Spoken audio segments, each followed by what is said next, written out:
ফুলের টব, চেয়ার সব কিছু আছে।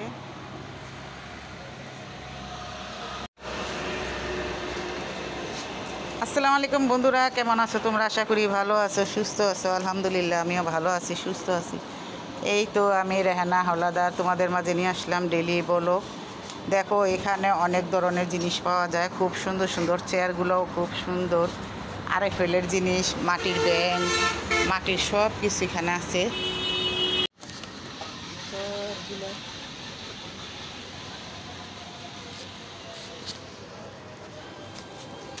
প্লাস্টিকের ঝাড়ুগুলি নাই না, প্লাস্টিক ঝাড়ু। আচ্ছা, এটি যে গরম সাপ।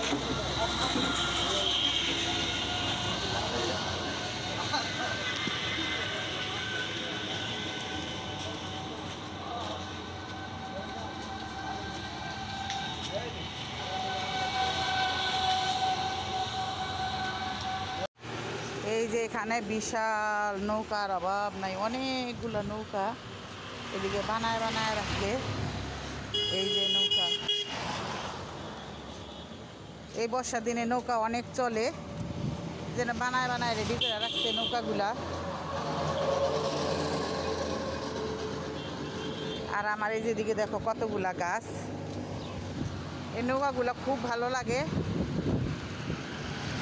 লজ্জাপতি গাছ অনেক বড় হয়ে গেছে রে। এই যে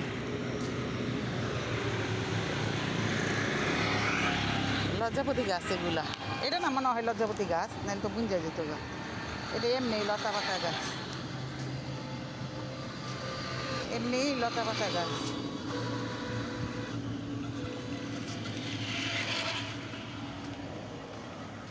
এই তো বন্ধুরা, আজকে রান্না করব সর্ষে ইলিশ। তো তোমরা কে কে পছন্দ করো কমেন্টে জানাও।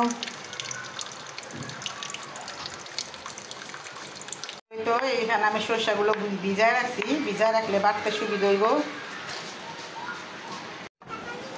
বন্ধুরা দেখো এমন বৃষ্টি নামছে, তো তোমাদের কার কার পছন্দ বৃষ্টি কমেন্টে জানাও। আর ওই যে দেখো এখানে নৌকা চালাইতেছে, খুব ভালো লাগতেছে দেখা।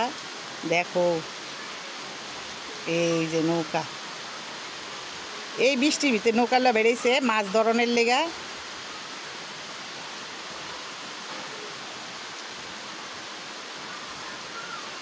দেখছো কেমনটা বৃষ্টি নামছে, সকাল সকাল, সকাল না এখন দুপুর।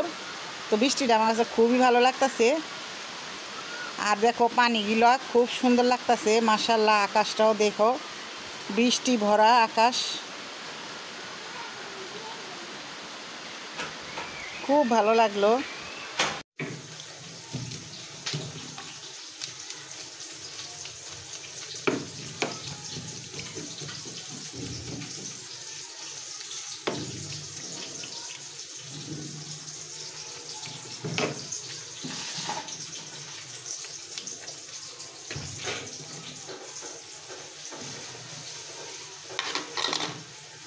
শসা ইলিশও মজা, আবার শস্য ইলিশও মজা। রাখো সাইডে রাখো।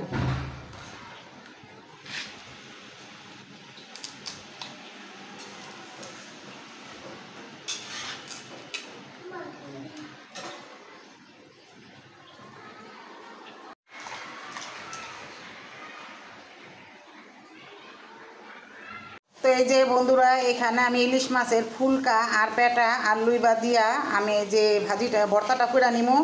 আর সব কিছু এখানে দিয়ে দিছি। তো এটা আমি ভাজা ভাজা করে নিমু। ভাজা ভাজা করে নিলে তাহলে এই যে পেটার আর ফুলকার ভর্তাটা খুব ভালো লাগবো। রসুন, পেঁয়াজ, শুকনা মরিচ, কাঁচামরিচ, লুইবা, তারপরে মাছের ফুলকা, পেটা, ইলিশ মাছের এগুলো দিয়া আমি ভর্তা বানাবো। তো এখানে আমি সব কিছু ভেজে নিব।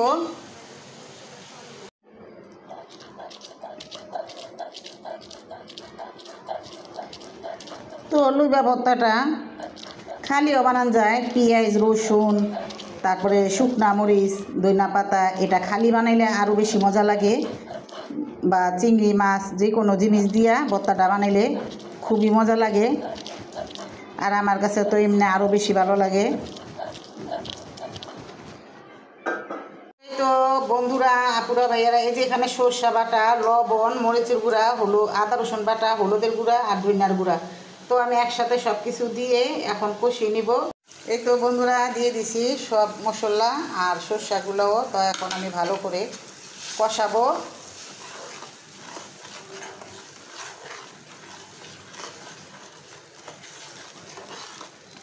তো আমি এখন এটাকে ভালো করে কষাই নিব। এই তো বন্ধুরা দেখো সরষা ইলিশ রান্না করা হয়ে গেছে, তো কেমন হয়েছে কমেন্টে জানাইবা। আর অবশ্যই অবশ্যই আমার ভিডিওটি পুরোটা দেখবা, স্কিপ করবা না। আর বেশি বেশি করে শেয়ার করে দিবা, বন্ধু বান্ধব আত্মীয় স্বজন যারা আছে সবার সাথে শেয়ার করে দিবা অনেক দূরে দূরে। আর হলো এই যে এখানে আছে ভর্তা, তো দেখো এই যে ফুলকা আর ইলিশ মাছের পেটা আর হলো লুইবা ভর্তা। তো এই দুটোটা রেসিপি আমার কেমন হয়েছে আজকে কমেন্টে জানাইবা। আর তোমরা সবাই ভালো থাকবা, সুস্থ থাকবা। তো আজকে এই পর্যন্তই, আল্লাহ হাফেজ।